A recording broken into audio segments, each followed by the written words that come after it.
Some breaking news on the jump. The Clippers and Tyronn Lue have agreed on a 5-year deal to make him the team's new head coach, sources told our Adrian Wojnarowski. The sides completed negotiations Thursday afternoon. The Clippers' search landed on the 43-year-old Lue based on his championship pedigree, playoff successes as a head coach in Cleveland, as well as his strong ability to communicate with players, sources told Woj. We're going to bring in Woj because why not just go straight to the guy who has all the information? Woj, welcome. Thank you so much for being with us on what has been an incredibly busy day for you.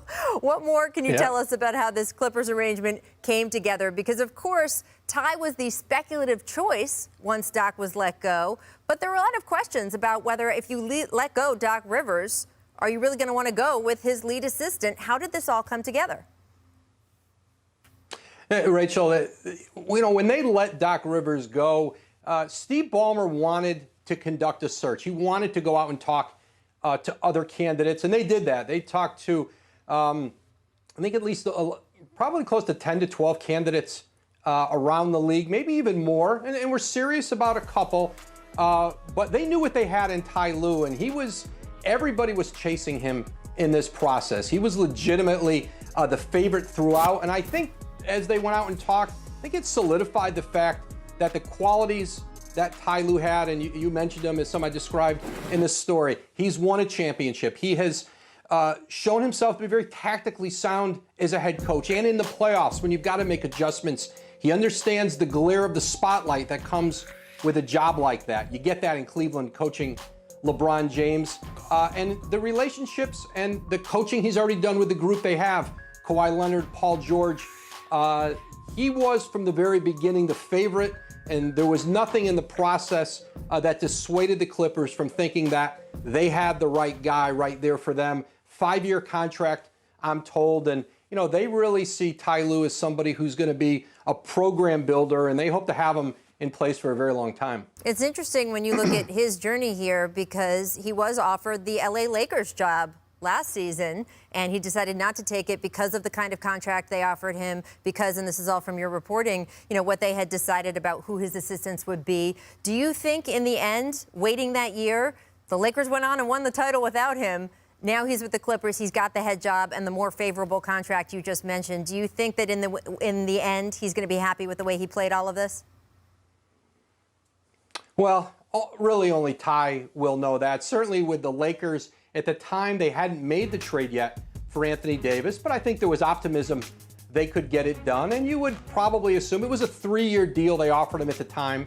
And it was essentially the same deal Frank Vogel took with the Lakers. And, excuse me, you'd expect that at some point here, Frank Vogel, whether it's this year, next year, might get an extension off that. But it's a decision that Tyronn Lue made in the moment. And now, listen, he gets a chance to stay in LA, an organization that certainly has championship aspirations, but a team that very much underachieved, losing in the conference semifinals, blowing that 3-1 lead to Denver. And listen, there's a lot of work to be done within the Clippers to compete with the Lakers. They thought they would do that this year. They couldn't even get to that conference finals. But Tyronn Lue now certainly with an organization, Lawrence Frank as the president, Mike Winger at GM, Steve Ballmer, they know him, they believe in him. And he gets an opportunity here to, now try to compete with a Laker team that he had for a very long time dreamed of coaching. Yeah, it is fascinating. I think all of these chess moves, watching them play out over, in this case, a 2-year span with Tyronn Lue and seeing him finally end up with the Clippers with this kind of contract. Of course, that's not all you've been doing today, Woj. Just following this story, you dropped another bomb just an hour or so ago. Rockets general manager Daryl Morey stepping down after 13 seasons with the franchise. Rockets are planning to promote Executive Vice President of Basketball Operations, Rafael Stone, to general manager, according to your sources. So what led to this decision with Daryl? Yeah, Daryl Morey had been thinking about this, I'm told, in the bubble and then coming out of the bubble.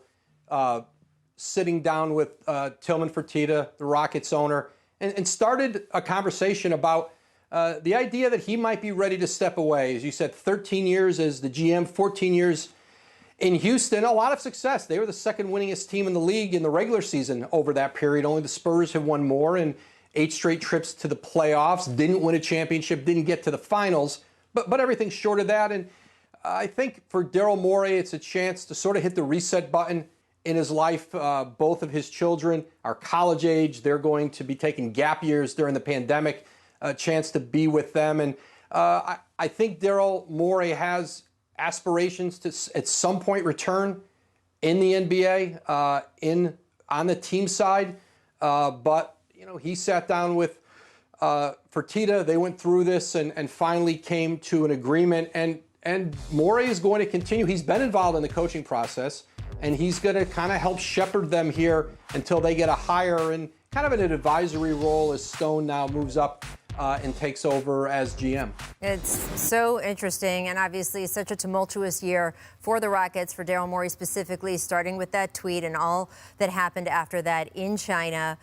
But he's been a central figure in the NBA, as you note, for more than a decade, and it will be strange not to have him in the league next year. We certainly wish him the best with all he wants to explore, and we do hope that he comes back. Woj, thank you so much for joining us. We really appreciate it. Maybe give that phone a rest for like 5 minutes before you throw us any more big Woj bombs, but we are on for the next hour, so anything you want to break in the next few minutes, just you feel free.